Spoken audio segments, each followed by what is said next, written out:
कार्तिक मास के कृष्ण पक्ष की त्रयोदशी तिथि को धनतेरस या धन त्रयोदशी के नाम से जाना जाता है।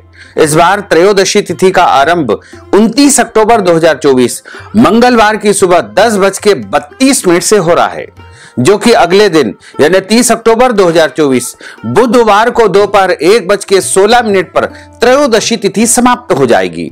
इसलिए प्रदोष व्यापिनी जो धनतेरस रहेगी, रात्रि व्यापिनी जो त्रयोदशी तिथि रहेगी, वो 29 अक्टूबर 2024 मंगलवार के दिन ही रहेगी।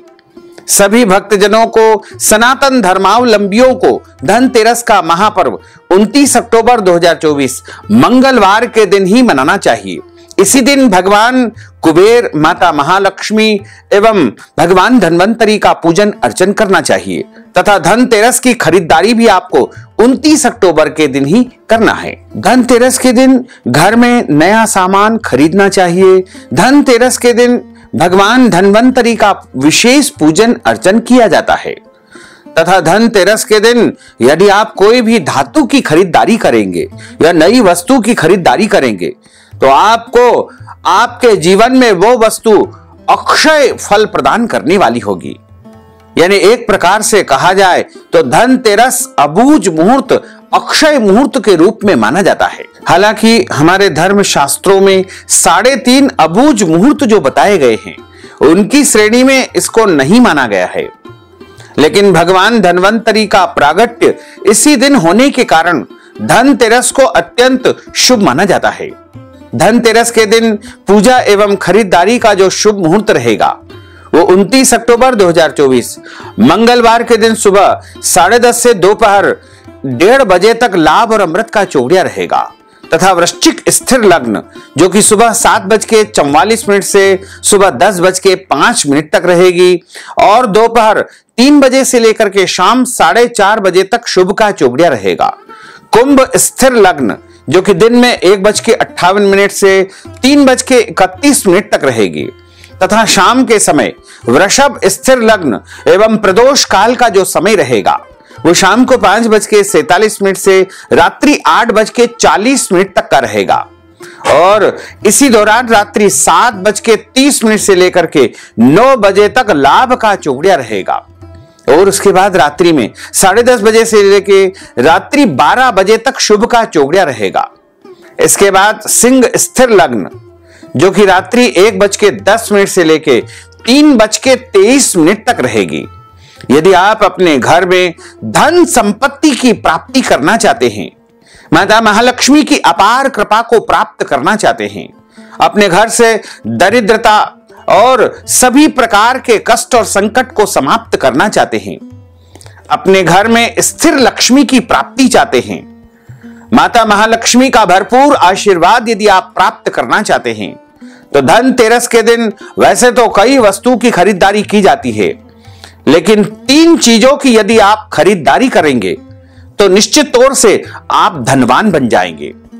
आपके घर में स्थिर लक्ष्मी आने लगेगी। आपके घर में 10 दिशाओं से माता महालक्ष्मी का आगमन होगा। आपके घर की गरीबी समाप्त हो जाएगी। आपके घर की दरिद्रता हमेशा हमेशा के लिए जड़ से नष्ट हो जाएगी। तो ये 3 चीजें हैं। सबसे पहली वस्तु है झाड़ू।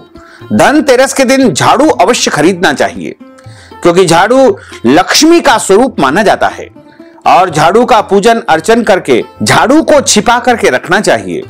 इसके बाद दूसरी वस्तु है नमक। नमक को सौभाग्य का प्रतीक माना जाता है, नमक को समृद्धि का प्रतीक माना जाता है। यदि आप धनतेरस के दिन अपने घर में नमक खरीद करके लाएंगे तो निश्चित मानिएगा कि आपके घर में लक्ष्मी जी का आगमन अवश्य ही होगा, क्योंकि नमक का प्रागट्य समुद्र के माध्यम से हुआ है और माता महालक्ष्मी का प्रागट्य भी समुद्र से ही हुआ है। इसके बाद तीसरी वस्तु है मिट्टी के दीपक। मिट्टी के जो नए दीपक आप लाते हैं दिवाली के लिए उपयोग करने हेतु या अपने घर में जलाने हेतु मिट्टी के जो दीपक लाते हैं वो धनतेरस के दिन आपको अवश्य खरीदना चाहिए। यानी इन 3 चीजों की यदि आपने खरीदारी धनतेरस के दिन कर ली तो आप मानिएगा कि आपके घर में अष्टलक्ष्मी, स्थिर लक्ष्मी, बहुलक्ष्मी का आगमन होगा और आपके घर की गरीबी, दरिद्रता हमेशा हमेशा के लिए समाप्त हो जाएगी। धनतेरस के दिन वैसे तो और भी अनेक वस्तुओं की खरीदारी की जाती है, क्योंकि कार्तिक माह के कृष्ण पक्ष की त्रयोदशी तिथि के दिन अमृत कलश लेकर के भगवान धन्वंतरी समुद्र मंथन के माध्यम से प्रकट हुए थे। इस कारण धनतेरस को विशेष मुहूर्त माना गया है। इस बार धनतेरस का जो महापर्व है वो 29 अक्टूबर 2024 मंगलवार के दिन है। इस दिन जो भी शुभ कार्य या खरीदी की जाए तो वह अमृत के समान अमर एवं स्थायी रहती है। धनतेरस के दिन प्रदोष तिथि होने से प्रदोष का योग भी रहेगा, जो खरीद फरोख्त के लिए समृद्धि कारक होगा। इस दिन प्रदोष काल में की गई खरीदारी एवं पूजा पाठ विशेष रूप से लाभकारी मानी जाती है। हमारे धर्म ग्रंथों और पुराणों में बताया हुआ है कि कुबेर जी ने भगवान शिव जी को प्रसन्न करके इसी दिन धन के कोषाध्यक्ष यानी धन कुबेर का पद प्राप्त किया था। ये जो कोषाध्यक्ष का उन्हें पद प्राप्त हुआ था वह कार्तिक माह के कृष्ण पक्ष की त्रयोदशी की शाम को ही उन्हें मिला था।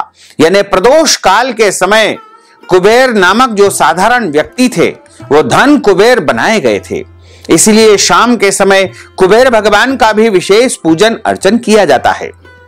प्रदोष व्यापिनी धनतेरस का विशेष महत्व हमारे धर्म ग्रंथों और पुराणों में बताया है। इस दिन प्रदोष का योग संयोग भी शुभ पर्व को विशेष रूप से शुभ बनाता है। इसलिए इस दिन शाम के समय भगवान धन्वंतरी का पूजन अर्चन करना चाहिए। भगवान धन्वंतरी का पूजन अर्चन करने से सौभाग्य की प्राप्ति होती है और उनके आशीर्वाद से सभी प्रकार की बीमारियां, रोग समाप्त हो जाते हैं। विशेष करके जो चिकित्सा से संबंधित कार्य करते हैं, जैसे हॉस्पिटल या फिर मेडिकल स्टोर या अन्य चिकित्सा से संबंधित जो कार्य करते हैं, उनके यहां धनतेरस का विशेष आयोजन होता है और वहां पर भगवान धन्वंतरी का विशेष पूजन अर्चन होता है। इसके अलावा सभी लोग इस दिन माता महालक्ष्मी, भगवान कुबेर का पूजन अर्चन करते हैं और यमराज के लिए इस दिन भी दीपदान किया जाता है तथा धातु की खरीदारी की जाती है। वैसे धनतेरस अपने आप में सर्वोत्तम दिन माना गया है। पूरे दिन खरीदारी की जा सकती है। धनतेरस के दिन चांदी, पीतल, तांबा या अन्य धातुओं की आप खरीदारी कर सकते हैं। चांदी और पीतल के बर्तन, चांदी के सिक्के, चांदी के गणेश जी एवं लक्ष्मी जी की प्रतिमाओं का खरीदना इस दिन विशेष शुभ माना गया है।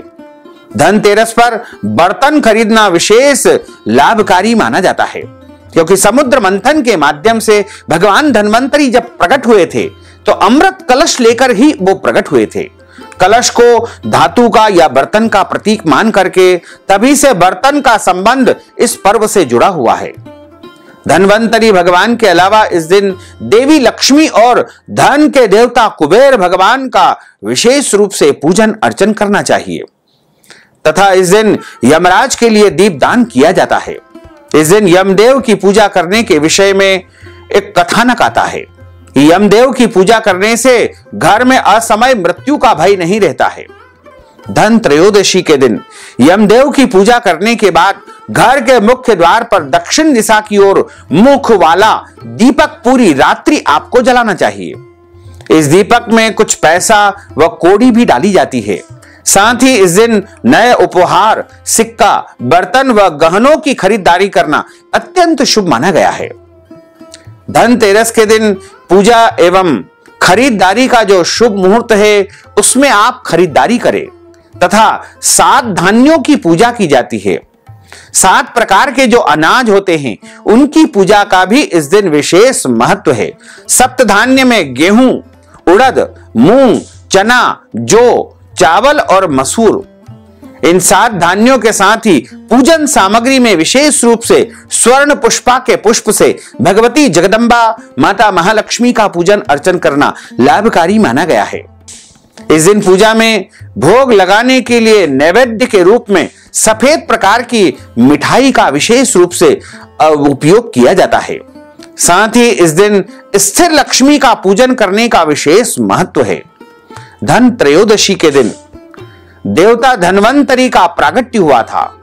धन्वंतरी भगवान देवताओं के चिकित्सकों के रूप में माने गए हैं, पूजे गए हैं। यही कारण है कि इस दिन चिकित्सा जगत में बड़ी बड़ी योजनाओं का भी आरंभ होता है और भगवान धन्वंतरी का पूजन बड़े धूमधाम से किया जाता है। इस दिन यमराज और भगवान धन्वंतरी के साथ मां लक्ष्मी और कुबेर की पूजा का विशेष महत्व है। धनतेरस पर खरीदारी का विशेष महत्व है। धनतेरस की खरीदारी सौभाग्य लेकर आती है। धनतेरस से ही दीपावली पर्व का शंखनाद हो जाता है। धनतेरस के दिन सोना, चांदी, बर्तन, इलेक्ट्रॉनिक्स वस्तुएं खरीदना काफी शुभ माना गया है और धनतेरस पर एक प्रकार से आप धन खर्च करके यानी धन लगा करके 13 गुना धन पाने का जो है लाभ प्राप्त कर सकते हैं। इसलिए अमीर हो या गरीब हो, सभी व्यक्ति धनतेरस के दिन कुछ न कुछ खरीद करके अपने घर में अवश्य लाते हैं और लाना भी चाहिए। यदि आप कुछ और नहीं खरीद पाते हैं तो हमने जो पहले 3 वस्तुएं बताई गई है उनको भी आप खरीद सकते हैं। इसके अलावा यदि आप चाहें तो धनतेरस के दिन भगवान गणेश जी की मूर्ति, लक्ष्मी जी की मूर्ति या कुबेर भगवान की मूर्ति खरीद करके लाएं। इससे आपके घर में धन संपत्ति का आगमन होगा और पूरे साल कभी भी आपके घर में धन की कमी बिल्कुल भी नहीं आएगी। यदि आपके घर में पहले से मूर्ति है तो दोबारा लाने की आवश्यकता नहीं है। यदि मूर्ति नहीं है तो आप खरीद करके ला सकते हैं। धातु का सामान जैसे सोना खरीदना, चांदी खरीदना और पीतल खरीदना बहुत शुभ माना जाता है। इस दिन यह सब खरीदने से पूरे साल तक घर में लक्ष्मी जी की स्थिरता रहती है, लक्ष्मी जी की कृपा बनी रहती है। स्फटिक या तांबे अथवा अष्ट धातु का श्री यंत्र धनतेरस के दिन घर में लाने से लक्ष्मी जी का आकर्षण होता है। जिस घर में लक्ष्मी जी का श्री यंत्र स्थापित किया जाता है वहां पर कभी भी लक्ष्मी जी की जो है कमी नहीं होती है, यानी धन दौलत वहां पर हमेशा बनी रहती है। श्री यंत्र लाने के बाद में विशेष रूप से पूजा अर्चना करके उसे केशरिया वस्त्र में यानी केशरिया रंग के कपड़े में बांध करके धन स्थान जैसे तिजोरी या लॉकर में आपको स्थापित कर देना चाहिए और उनका दर्शन नियमित रूप से करना चाहिए। और शुभ पर्व पर जैसे धन त्रयोदशी या पुष्य नक्षत्र या फिर दीपावली पर उनका विशेष पूजन अर्चन करना चाहिए। पहले भी हम आपको बता चुके हैं और पुनः एक बार बता दें कि धनतेरस के दिन नई झाड़ू घर पर लाएं। इससे नकारात्मक शक्तियां घर से वापस चली जाती है और लक्ष्मी जी आपके घर में आएगी, क्योंकि लक्ष्मी जी की जो बहन है उनका नाम अलक्ष्मी है यानी दरिद्रता है और झाड़ू के माध्यम से ही अलक्ष्मी यानी दरिद्रता आपके घर से बाहर जाएगी और लक्ष्मी जी का आगमन होगा। इसलिए झाड़ू को भी एक प्रकार से लक्ष्मी का स्वरूप ही माना जाता है। इसलिए पुरानी मान्यताओं के अनुसार झाड़ू को कभी भी पांव से स्पर्श नहीं करना चाहिए। यदि झाड़ू पर आपका पैर लग जाता है तो झाड़ू को नमन करके प्रणाम करना चाहिए और झाड़ू की पूजा की जाती है तथा झाड़ू को अपने घर में छिपा करके ही रखना चाहिए। झाड़ू को कभी भी खुले स्थान पर नहीं रखना चाहिए। इसके बाद आती है कोड़ी। कोड़ी जो कि पूजा की दुकान पर मिल जाती है। कोड़ी को लक्ष्मी का स्वरूप माना गया है। कोड़ी को धनतेरस के दिन घर लाकर पूजा करके अपने धन के स्थान पर रखने से आपके घर में कभी भी लक्ष्मी जी जो है कमी नहीं आने देगी, यानी आपके घर में हमेशा स्थिर लक्ष्मी का वास होगा। उसके बाद आता है शंख। शंख चूंकि माता महालक्ष्मी का एक प्रकार से भाई है, इसलिए आप लक्ष्मी जी को प्रसन्न करना चाहते हैं तो धनतेरस के दिन आपको शंख लाना चाहिए और इसे धनतेरस और दीपावली की पूजन के समय बजाना चाहिए। इससे आपके घर में लक्ष्मी जी का आगमन होगा। इसके बाद आपको पहले भी हम बता चुके हैं कि नमक खरीदना चाहिए। धनतेरस के दिन नमक की खरीदारी बहुत आवश्यक मानी जाएगी। नमक को घर में लाना चाहिए और उस नमक में से कुछ नमक लेकर के पानी में मिला करके पोछा लगाने से घर की नकारात्मकता यानी दरिद्रता या गरीबी आपके घर से हमेशा हमेशा के लिए चली जाएगी। तो धनतेरस के दिन आप नमक लाएं और धनतेरस के दिन उसको पानी में डाल करके पूरे घर में पोछा अवश्य लगाएं। और दीपावली के दिन भी आपको नमक डाल करके पोछा लगाना चाहिए। धनतेरस के दिन धनिया जरूर खरीद करके लाए। धन का प्रतीक धनिया माना जाता है, चाहे आप हरा धनिया लाएं या सूखा धनिया लाएं, लेकिन धनिया अवश्य लाएं और इसकी पूजा करके घर के आंगन या गमलों में आपको धनिया अवश्य ही थोड़ा सा डाल देना चाहिए, क्योंकि धनिया जब हमारे घर में उग जाता है या उसका पौधा लग जाता है तो घर में स्थिर लक्ष्मी निवास करने लगती है। धनतेरस के दिन भगवान कुबेर जी की मूर्ति या इनका चित्र ला करके इनको स्थापित करना चाहिए तथा इनकी पूजा अर्चना करनी चाहिए। दीपावली के दिन भी इनका पूजन अर्चन करना चाहिए। धनतेरस के दिन गोमती चक्र का बड़ा महत्व है। इस दिन गोमती चक्र घर में ला करके इनकी पूजा अर्चना करके तिजोरी में स्थापित करना चाहिए या खुद भी अपने गले में धारण कर सकते हैं। धनतेरस के दिन 7 मुखी रुद्राक्ष की पूजा करने से, यानी 7 मुखी जो रुद्राक्ष होता है उसकी पूजा करने से मां लक्ष्मी के साथ साथ महादेव की भी कृपा बनी रहती है, क्योंकि देवों के देव महादेव ने ही भगवान कुबेर को कोषाध्यक्ष धनाध्यक्ष का वरदान दिया है। इसलिए यदि आप धनतेरस के दिन 7 मुंह वाला रुद्राक्ष लेकर आएंगे, इन्हें 7 मुखी रुद्राक्ष अपने घर पर लेकर आएंगे और उनका पूजन अर्चन करके पूजा स्थल पर रखेंगे, तो आपके घर में कभी भी धन दौलत की कमी नहीं आएगी। सदैव आपका घर धन दौलत से भरा पूरा रहेगा। धनतेरस के दिन दीपक अवश्य लाना चाहिए। दीपक आप चाहें तो मिट्टी के लाएं, धातु के ला सकते हैं। साल का यही एक ऐसा दिन है जिस दिन यमराज की भी पूजा की जाती है। इस दिन लक्ष्मी जी के साथ साथ यमराज का भी नाम लिया जाता है और उनके नाम से एक दीपक भी जलाया जाता है। धनतेरस के दिन कमल गट्टे यानी कमल के बीज भी खरीदने से साक्षात महालक्ष्मी का घर में आगमन होता है। इसलिए धनतेरस के दिन इन वस्तुओं की खरीदारी आपको अवश्य करना चाहिए। वैसे तो ऐसा माना गया है कि धनतेरस के दिन कांच की वस्तु खरीद करके नहीं लाना चाहिए। धनतेरस के दिन लोहे की वस्तु खरीद करके नहीं लाना चाहिए, लेकिन आप चाहें तो वाहन धनतेरस के दिन खरीद सकते हैं, क्योंकि उसमें लोहे के अलावा अन्य धातुओं का भी मिश्रण होता है, इसलिए उसका कोई दोष नहीं लगेगा। लेकिन धनतेरस के दिन धारदार वस्तुएं जैसे कैंची, चाकू, छुरी, हंसिया या अन्य कोई भी नुकीली या धारदार वस्तु का लाना अशुभ माना जाता है। इसलिए धनतेरस के दिन इन वस्तुओं को नहीं लाना चाहिए और धनतेरस के दिन अपने घर में काले रंग का कपड़ा भी नहीं लाना चाहिए। तो भक्तजनों, माताओं, बहनों, हमने जो ज्ञानवर्धक जानकारी आपको प्रदान की है, इसको आप अधिक से अधिक लोगों को शेयर करिएगा, लाइक करिएगा, कमेंट करिएगा। और यदि अभी तक आपने सब्सक्राइब नहीं किया है तो अभी और इसी समय सब्सक्राइब कर लीजिए, ताकि इसी प्रकार की ज्ञानवर्धक वीडियो आपको सबसे पहले प्राप्त हो सके। आपको और आपके पूरे परिवार को सादर जय श्री कृष्ण, सादर धन्यवाद।